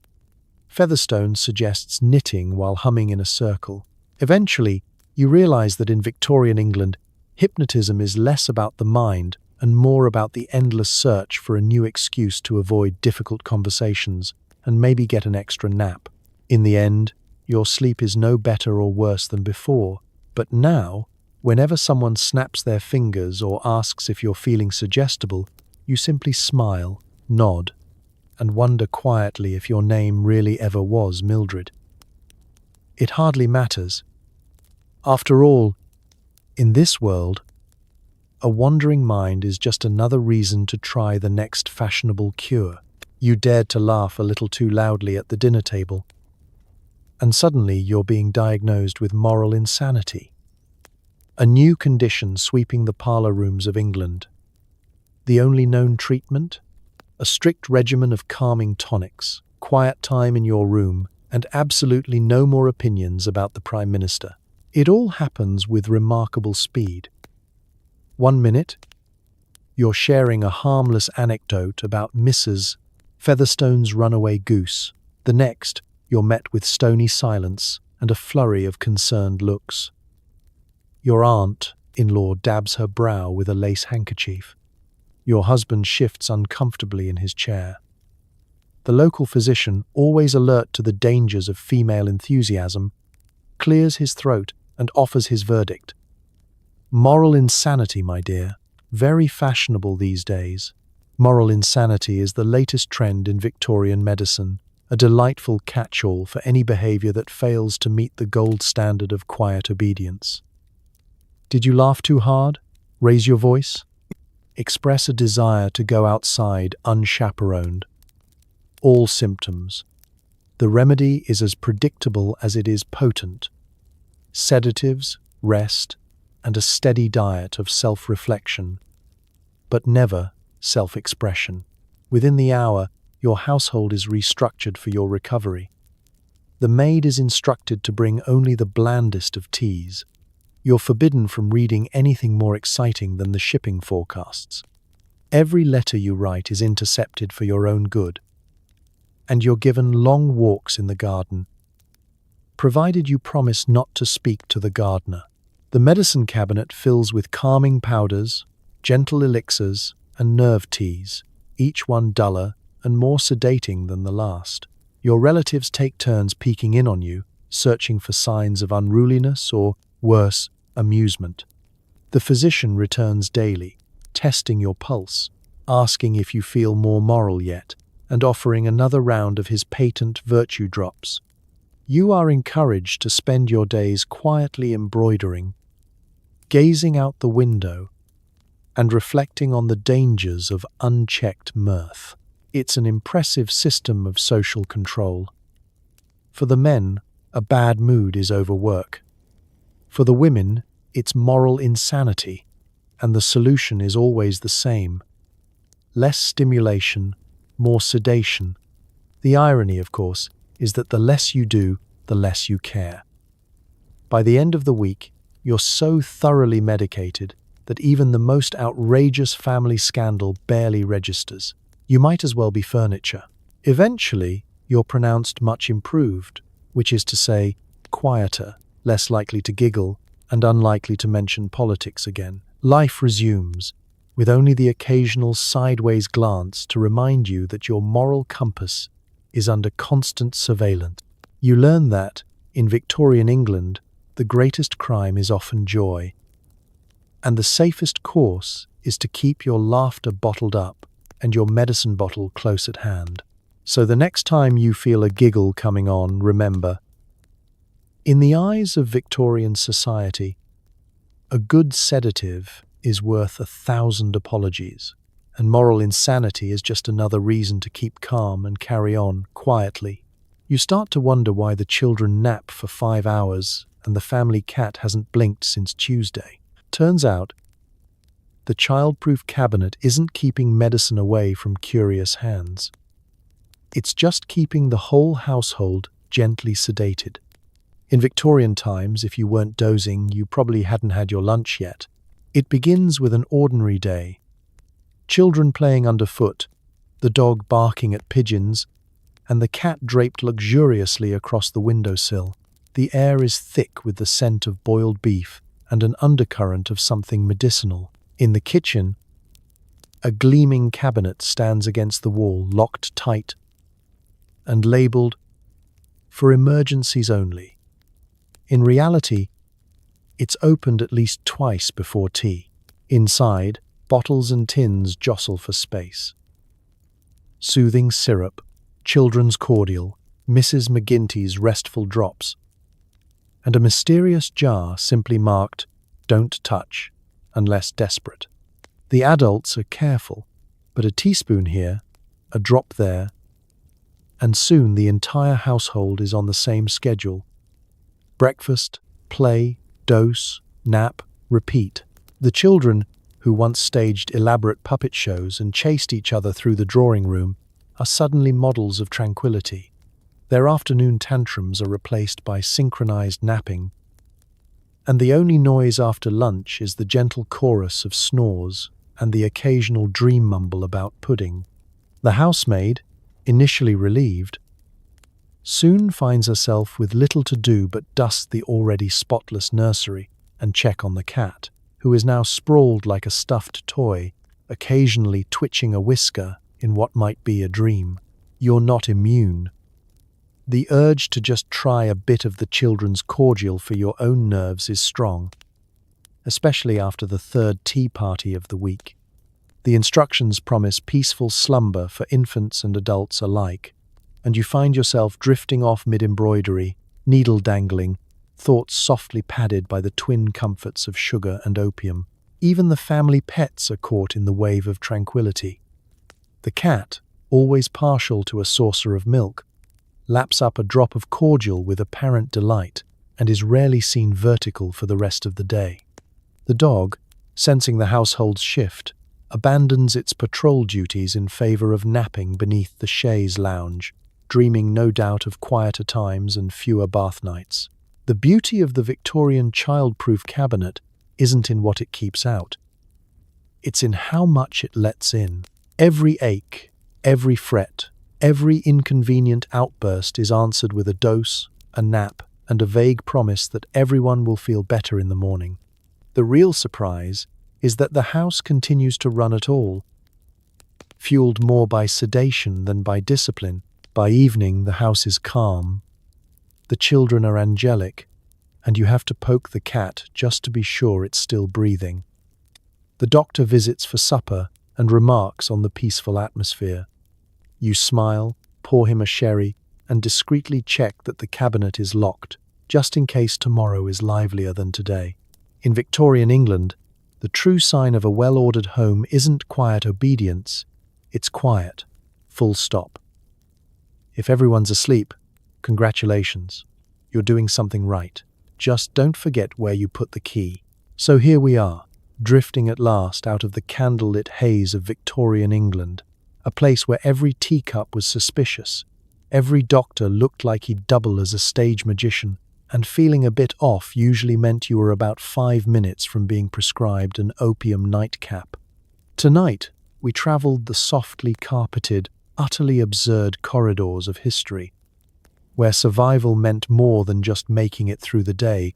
It meant dodging half a dozen secret sedatives, politely accepting the world's sleepiest cough syrup, and still finding time to faint dramatically in the drawing room. We laughed our way through laudanum breakfasts, chloroform dinner parties, and the infamous ladies' tonic, which could make even the most opinionated woman too drowsy to care about voting rights. There were household remedies with enough narcotics to stun a rhinoceros, asylums ready to cure any woman with independent thoughts, and the ever-present doctor's note, best taken with a grain of disbelief. In the end, the Victorian woman didn't just survive history's strangest medical era. She did it with a corset cinched, a side-eye to every apothecary, and a deeply suspicious attitude toward anything labeled restorative. So tonight, as you tuck into your clean, soft bed, without a drop of laudanum or a single hypnotic tonic, maybe whisper a quiet thank you to all the women who survived Victorian medicine. They endured so you could have modern healthcare, unmedicated tea, and the right to say, "No thank you. I'd rather not drink anything you just stirred," because history may be bizarre and sometimes terrifying, but it's also proof that people are stubborn, hopeful, and usually a lot funnier than we give them credit for. May your dreams be restful, your medicine unmedicated, and your next cup of tea strictly recreational. Sleep well, and I'll see you in the next strange chapter of history. Good night.